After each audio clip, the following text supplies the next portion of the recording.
So in this video, what we're going to do is look at a strategy that's very common with people who use Gulp to make your tasks a little bit more organized. At the moment, our tasks look really, really good. I mean, I like the way it's organized. It looks simple, straightforward, easy to read. Configurations on top.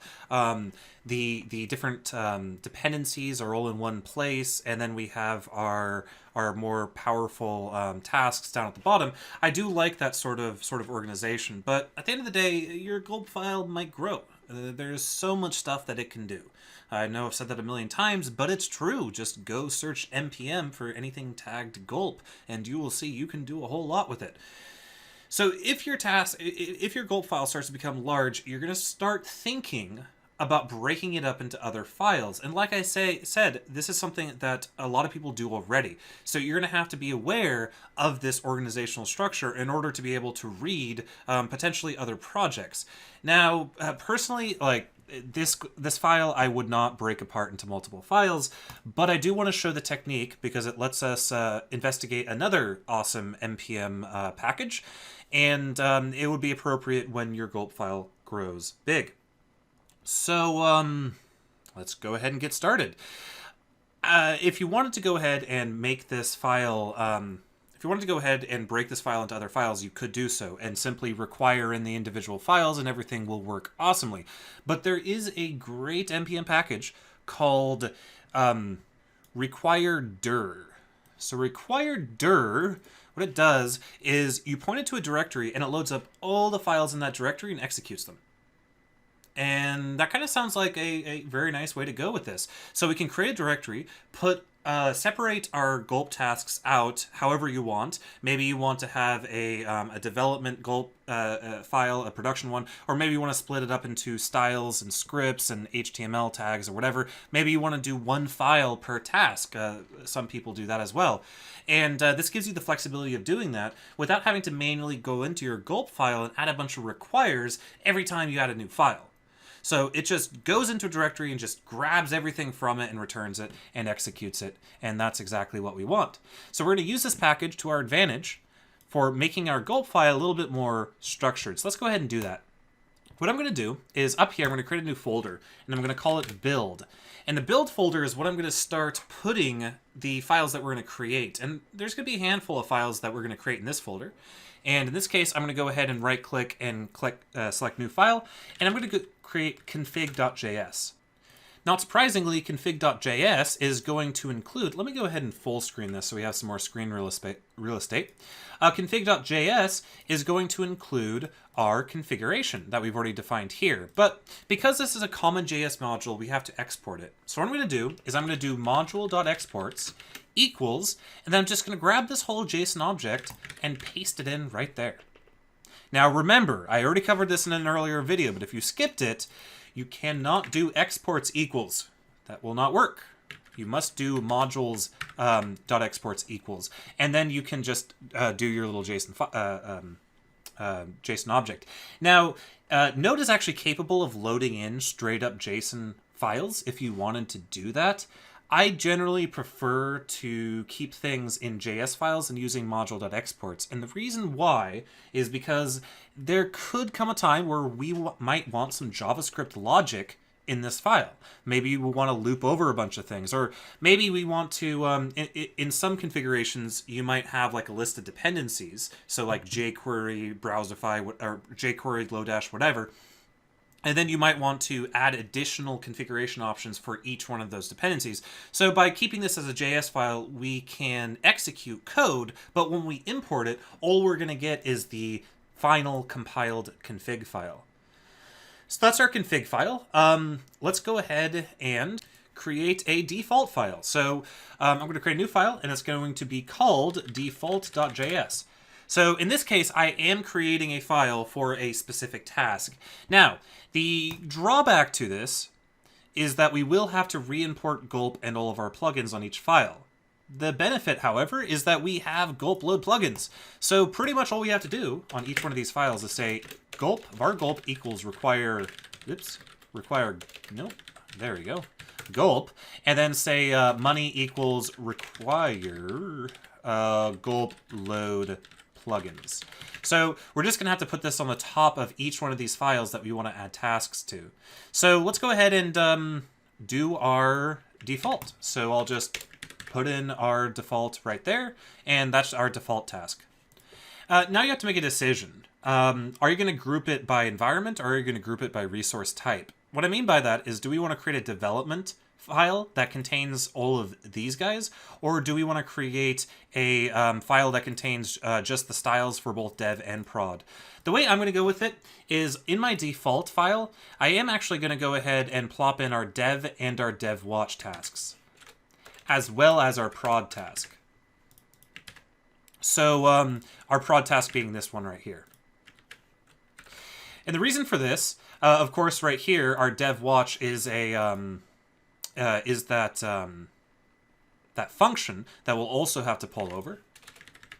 The reason I'm doing it like this is because I want to group my tasks by what resource they use, not by environment. And the reason for that is especially apparent when we talk about dev scripts and prod scripts, how these are two different tasks that are executed in a different environment, but when we edit one, we might want to edit the other. So having them grouped together in the same file, I think, is a good idea. But then you have to think, okay, so then where am I going to put prod, dev, and dev watch? Well, I'll just put it here inside of our default.js. Again, there's a million ways to organize this. I'm just kind of quickly going through this and quickly making decisions on the fly for example purposes. So now let's do our scripts. So we can do scripts.js. And that wasn't what I wanted. I wanted to load that in here. And for that, I'm going to pull over dev scripts and prod scripts. So these two tasks, and I'm also going to pull over these two functions. So I'm just going to copy these out, paste them right here. Now, of course, don't forget, we're going to need our Gulp and our plugins for this to work. Now, in this case, we also are going to need our config. We need it in our default as well. So I'll add that right here. I'll say config equals require config. And that's all you have to do, because the export of config is that JSON object. So we don't have to do anything special to read that in. Remember to do that on default.js as well, because we do use config in our dev watch. We might want to move dev watch into a different file, but I'm just going to leave it here, because I think it's fairly apparent what I'm doing here. So we'll say config equals /config. Remember, the / is important because we're loading a relative file in the same directory. All right, let's go ahead and do our styles. So we'll come over here, do styles.js. First thing to do is to bring in all of our imports. So I'm just going to copy and paste that because I'm lazy. And then I'm going to put in dev styles here and prod styles here. And then I'm going to scroll down and I'm going to grab the styles task and dump it right there. That's it.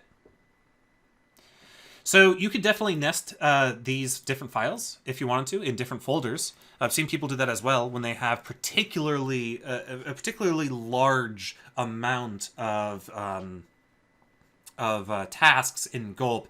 They might want to go ahead and create subdirectories, and you see that pretty often too. So let's see how we can load this. So over here on the Gulp file, we have all the code moved over into our build folder. So let's go ahead and just open up our Gulp file and I guess just nuke it, because we've copied out all the source from this into here. So now we need a way to load up and execute each one of these files. So let's go ahead and do that. I'm going to pop open my command prompt, and I'm going to type in npm install require dir save dev.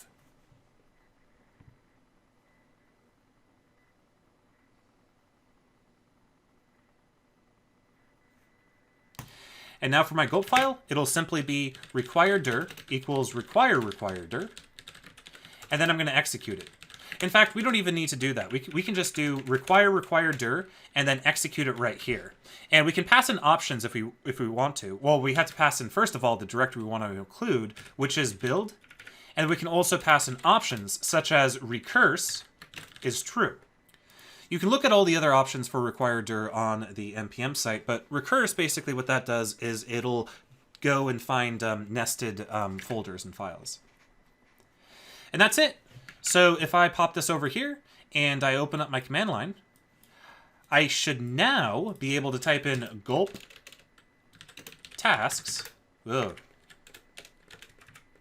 tasks does not have two S's in it. Gulp tasks, and I see an error. So task never defined prod scripts. The problem with this is this file has not executed yet. So our prod scripts is not available to our default JS. I forgot about that. So our default JS is a special case because it depends on other tasks from other files. But I can fix that by simply saying require scripts just scripts, and then require. Well, that's actually not going to work, but we can do it here. Require scripts.js and require styles.js. Another way to fix this is we could go out and move all of this stuff directly into the Gulp file itself if we wanted to. But this will make sure that scripts and styles are loaded first. So now we can do Gulp tasks, and check that out. We have our entire task hierarchy. We have everything from default to dev to prod, all of our individual scripts and styles. And now whenever we're interested in modifying how our build works with scripts, we can hop in here, styles, we can hop in here, or if we're just changing a configuration value, we can just hop in this config.json. And it's a really nice directory structure when you're dealing with large Gulp files. But this Gulp file probably wasn't large enough to warrant this. Again, though, it's good to keep this in mind because you'll see this pattern a lot in different projects. So yeah, the last thing to talk about is going to be how to work with Gulp 3. And so we'll do that in the next video, and I'll see you guys there.